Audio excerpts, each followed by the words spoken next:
Votre téléphone sonne en pleine nuit. C'est votre fils. Il vous dit qu'il est bien, qu'il a juste eu un petit accident de voiture, rien de grave, et qu'il a besoin que vous veniez le chercher. Vous montez dans la voiture. Vous cherchez. Vous klaxonnez, vous allumez vos phares, vous appelez son nom dans le noir. Et lui, de l'autre côté du téléphone, vous dit qu'il ne vous voit pas, qu'il n'entend rien. Puis, au bout de presque 1 heure passée à parler avec lui, il dit 2 mots, et le téléphone devient silencieux. Vous rappelez, pas de réponse. Vous rappelez encore, toujours rien. Votre fils vient de disparaître, littéralement en plein milieu d'une phrase. C'est exactement ce que Brian et Annette Swanson ont vécu dans la nuit du 13 au 14 mai 2008. Leur fils Brandon avait 19 ans. Et depuis ce soir-là, personne n'a jamais su ce qui lui était arrivé. Bienvenue sur notre chaîne. Aujourd'hui, on va parler d'une affaire qui me tient vraiment à cœur, parce qu'elle illustre quelque chose de profondément humain. La façon dont une nuit ordinaire peut basculer en cauchemar, sans aucun signe avant-coureur. Brandon Victor Swanson est né le 30 janvier 1989 à Marshall, dans l'État du Minnesota, aux États-Unis. C'était le genre de garçon que tout le monde appréciait. Calme, sympathique, proche de sa famille, bien intégré dans son cercle d'amis. Il avait grandi dans une petite communauté du Minnesota, où tout le monde se connaît. Le genre d'endroit où vous allez à l'école avec les mêmes camarades depuis tout petit, où la vie a un rythme familier, presque rassurant. En 2007, il avait obtenu son diplôme de fin de lycée à la Marshall Senior High School. Puis il s'était inscrit au Minnesota West Community and Technical College, dans la ville voisine de Canby. Il suivait une formation technique d'1 an sur les turbines éoliennes, un domaine en pleine croissance, avec beaucoup d'avenir. Brandon avait 19 ans. Il était étudiant de première année, et la vie s'ouvrait devant lui. Il n'y avait rien d'extraordinaire dans son quotidien. Rien qui aurait pu laisser pressentir la suite. C'était simplement un jeune homme qui vivait sa vie, qui étudiait, qui sortait avec ses amis, qui construisait son chemin tranquillement. Et c'est justement dans ce contexte de normalité absolue que tout a basculé. C'était le 13 mai 2008, le dernier jour de l'année scolaire. Et si vous avez déjà été étudiant, et j'imagine que oui, vous savez exactement ce que représente cette date. C'est la libération. La fin des examens, des cours, des révisions. C'est le moment où on souffle enfin. Brandon, comme n'importe quel jeune de son âge, était sorti fêter ça avec ses amis. Il avait commencé la soirée à l'Inde, une petite ville située à environ 11 km de chez lui, à Marshall. Une fête informelle entre connaissances, dans une ambiance détendue. Puis, plus tard dans la nuit, il avait rejoint une deuxième fête à Canby, un trajet d'environ 40 minutes. Il y avait continué sa soirée, dans la bonne humeur. Est-ce qu'il avait bu? Oui, c'est vrai, mais les personnes présentes ont toutes dit la même chose. Brandon ne semblait pas ivre. Rien dans son comportement ne laissait penser qu'il était hors de contrôle ou en danger. Vers minuit, il s'est dit au revoir, est remonté dans sa voiture et a pris la route du retour. Un trajet connu, une route familière. Personne n'avait la moindre raison de s'inquiéter. Vous trouvez cela étrange, n'est-ce pas? La façon dont les nuits les plus ordinaires peuvent soudainement tout changer? À un moment donné sur le chemin du retour, Brandon a perdu le contrôle de sa voiture, un Chevy Lumina, et il s'est retrouvé coincé dans un fossé sur le bord d'un chemin de gravier, en pleine campagne. La voiture était inclinée, bloquée, impossible à sortir. Mais lui, il allait bien. Pas de blessure, pas de sang, rien de grave. Juste coincé. Alors il a fait ce que n'importe quel jeune ferait dans cette situation. Il a appelé ses parents. Entre 1h45 et 1h54 du matin, Brandon a passé plusieurs appels à Brian et Annette Swanson. Le message était simple. « Ma voiture est dans le fossé. Je vais bien, mais j'ai besoin que vous veniez me chercher. » Il leur a donné des indications sur l'endroit où il se trouvait. Quelque part entre l'Inde et Marshall, et ses parents sont partis immédiatement. Ce qui s'est passé ensuite est l'une des scènes les plus angoissantes que je puisse imaginer pour une famille. Brian et Annette ont sillonné les routes de campagne, sombres, suivant chaque indication que leur fils leur donnait. Ils klaxonnaient. Ils allumaient et éteignaient leurs phares.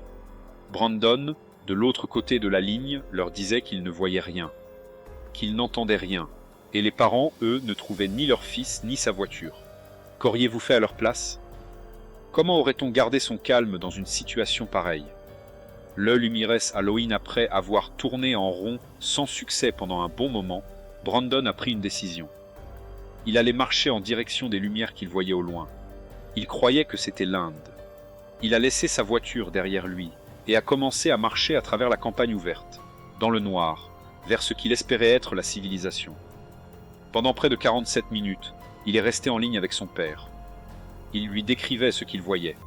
Une clôture, des champs, un terrain rural sans aucun éclairage. Sa voix était celle de quelqu'un qui cherchait à rester calme, à se repérer dans un endroit qu'il ne reconnaissait visiblement plus. Brion écoutait chaque mot. Il entendait les pas de son fils, sa respiration, ses descriptions du terrain autour de lui. Il essayait de comprendre où Brandon pouvait bien être. Mais plus les minutes passaient, plus la situation semblait confuse, plus l'inquiétude montait.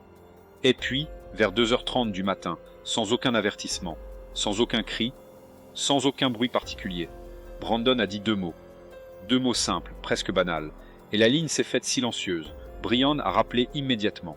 Pas de réponse. Il a rappelé encore. Le téléphone sonnait, puis tombait sur la messagerie. Encore et encore. Son fils était littéralement en train de lui parler, et en une fraction de seconde, il était parti. Brian et Annette ont passé le reste de la nuit à conduire sur les routes de campagne, dans le noir, cherchant désespérément le moindre signe de leur fils. Rien. Pas une trace. Pas une silhouette. Rien ici, mes amis, on arrive à une partie de cette histoire qui continue de mettre les gens en colère encore aujourd'hui.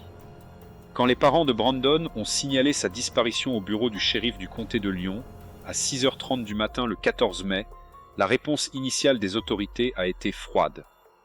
Les policiers ont expliqué que Brandon était majeur. Il avait 19 ans, et qu'il n'était pas rare que de jeunes adultes disparaissent quelques heures après une soirée pour rentrer chez eux à leur façon. Sous-entendu, peut-être qu'il dormait chez un ami, peut-être qu'il avait simplement besoin de temps. Les parents savaient que ce n'était pas le cas. Ils avaient entendu sa voix, ils avaient entendu ce silence. Mais il leur a fallu du temps pour convaincre les autorités de prendre les choses au sérieux. Avez-vous déjà vécu une situation où vous saviez qu'il y avait un problème, mais personne autour de vous ne voulait vous croire? C'est exactement ce que Brian et Annette ont ressenti ce matin-là, quand les recherches ont finalement commencé de manière organisée. Une découverte importante a mis à mal la version initiale de Brandon sur sa localisation. La voiture, le Chevy Lumina, a été retrouvée, mais pas là où Brandon pensait être.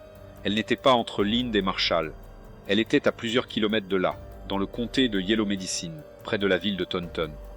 Ce détail est crucial. Brandon croyait sincèrement être dans une zone, alors qu'il se trouvait en réalité dans une autre région complètement différente. Cela explique en partie pourquoi ses parents n'avaient pas réussi à le localiser cette nuit-là. Ils cherchaient au mauvais endroit, basé sur les indications de Brandon lui-même, qui était perdu. La voiture était coincée dans un fossé, exactement comme il l'avait décrit. Il n'y avait aucun signe de violence, aucune trace de lutte, rien d'inquiétant à l'intérieur du véhicule. Brandon était bel et bien sorti de la voiture et avait commencé à marcher.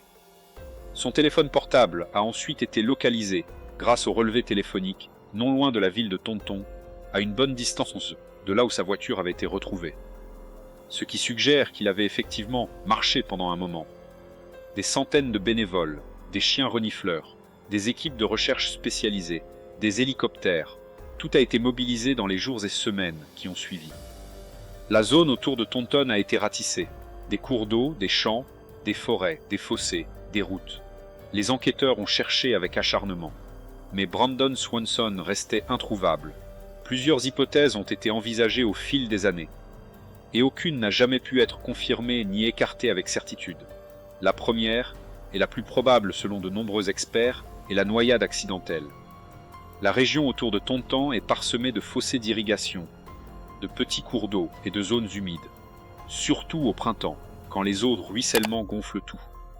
Un jeune homme, seul, dans le noir, naviguant dans un terrain qu'il ne connaissait pas, avec peut-être un peu d'alcool dans le sang. Il est tout à fait plausible qu'il soit tombé dans l'un de ces fossés sans pouvoir en ressortir. Et dans des eaux sombres et froides, en pleine nuit, les chances de survie sont très minces. Mais alors, pourquoi son corps n'a-t-il jamais été retrouvé? C'est la question qui hante cette affaire. Les cours d'eau dans cette région se jettent dans des systèmes plus larges. Certains ont avancé l'idée que le corps aurait pu être emporté loin dans des zones difficiles d'accès, ou même enterrés sous des sédiments. Ce n'est pas impossible, mais c'est aussi profondément insatisfaisant comme réponse. D'autres personnes ont évoqué la possibilité d'un acte criminel, que quelqu'un l'ait croisé cette nuit-là, dans ces chemins isolés, et que cette rencontre se soit mal terminée. Mais là encore, aucune preuve n'a jamais pointé dans cette direction. Pas de témoins, pas de traces physiques, rien. Il y a aussi ceux qui pensent que Brandon a simplement voulu disparaître volontairement, une nouvelle vie ailleurs. Mais ceux qui le connaissaient rejettent catégoriquement cette idée. Sa famille, ses amis proches, tout le monde décrit un jeune homme, ancré dans sa vie, heureux, sans raison apparente de tout abandonner. Et puis, il y a ce silence soudain au téléphone. Ce n'est pas quelqu'un qui raccroche pour partir de son plein gré. C'est quelque chose qui a eu lieu. L'affaire Brandon Swanson a eu un impact réel sur la législation américaine. En 2009, grâce aux efforts inlassables de sa famille et notamment de sa mère Annette, le Minnesota a adopté la Brandon Swanson Missing Person Alert Law, la loi d'alerte pour personnes disparues Brandon Swanson. Cette loi oblige désormais les autorités à lancer une alerte officielle de personnes disparues immédiatement, sans délai d'attente, dès lors que la disparition implique des circonstances inhabituelles ou dangereuses, peu importe l'âge de la personne disparue. Fini les excuses du type « il est majeur, attendons quelques heures ». Cette loi a probablement sauvé des vies depuis son adoption. C'est une victoire pour la famille Swanson, certes, mais une victoire amère. Parce que cette loi porte le nom de leur fils, et leur fils n'est toujours pas rentré à la maison. À ce jour, Brandon Swanson est officiellement toujours porté disparu. Son dossier reste ouvert. Il aurait aujourd'hui 37 ans. Sa famille n'a jamais cessé de chercher des réponses. Sa mère Annette continue de sensibiliser le public à cette affaire, continue d'espérer, continue de se battre. Parce que pour une mère, l'absence de corps, l'absence de réponse, c'est une blessure qui ne guérit jamais vraiment. Les autorités du Minnesota et les bénévoles procèdent encore périodiquement à des recherches dans la région, en particulier lors des étiages, quand le niveau des eaux baisse. L'affaire n'est pas classée. Personne n'a abandonné. Si vous avez des informations sur la disparition de Brandon Swanson, le bureau du shérif du comté de Yellow Medicine peut être contacté au 507 332 63 55. Toute information, aussi petite soit-elle, peut faire la différence. Ce qui me touche le plus dans l'affaire Brandon Swanson, ce n'est pas seulement le mystère de sa disparition. C'est l'humanité de cette histoire. Un père au téléphone avec son fils, dans le noir, écoutant ses pas, ses descriptions, sa voix, et puis le silence. Ce moment-là, je ne peux pas l'imaginer sans ressentir quelque chose de profond. Brandon n'était pas quelqu'un de célèbre. Ce n'était pas une figure publique. C'était juste un jeune homme, étudiant, fils, ami. Et sa disparition nous rappelle quelque chose d'important.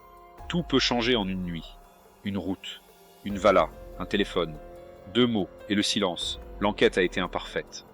La réaction initiale des autorités a été décevante. Mais la famille Swanson, elle, n'a jamais baissé les bras. Et grâce à leur courage, la loi a changé. D'autres familles ont été aidées parce que Brandon a disparu, et parce que ses parents ont transformé leur douleur en action. Qu'auriez-vous fait si vous aviez été à la place de Brian Swanson, ce soir-là ? Est-ce qu'il y a des détails de cette affaire qui vous semblent troublants, des éléments que vous analysez différemment ? Je suis vraiment curieux de connaître votre avis. Si vous êtes arrivé jusqu'ici, je vous remercie sincèrement. Ces affaires ne sont pas faciles à raconter, et encore moins faciles à entendre. Mais c'est important d'en parler, pour les familles, pour les victimes, pour ne pas oublier. Si cette vidéo vous a touché, si vous avez appris quelque chose, ou si vous pensez que d'autres personnes devraient connaître l'histoire de Brandon Swanson, partagez cette vidéo autour de vous, avec votre famille, vos amis, vos proches. Ces affaires méritent d'être connues. Point. N'oubliez pas de laisser un commentaire en dessous. Si vous avez repéré une erreur, si vous avez des informations supplémentaires sur ce cas, ou simplement si vous avez une opinion sur ce qui a pu arriver à Brandon, dites-le nous. Je lis tous les commentaires, et vos réflexions m'aident à mieux comprendre ces affaires. Si vous appréciez ce travail.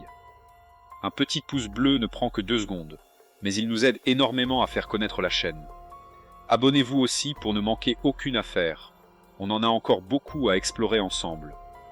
Des cold cases, des disparitions, des mystères non résolus. Chaque semaine, une nouvelle histoire. Prenez soin de vous. et à très bientôt pour le prochain cas.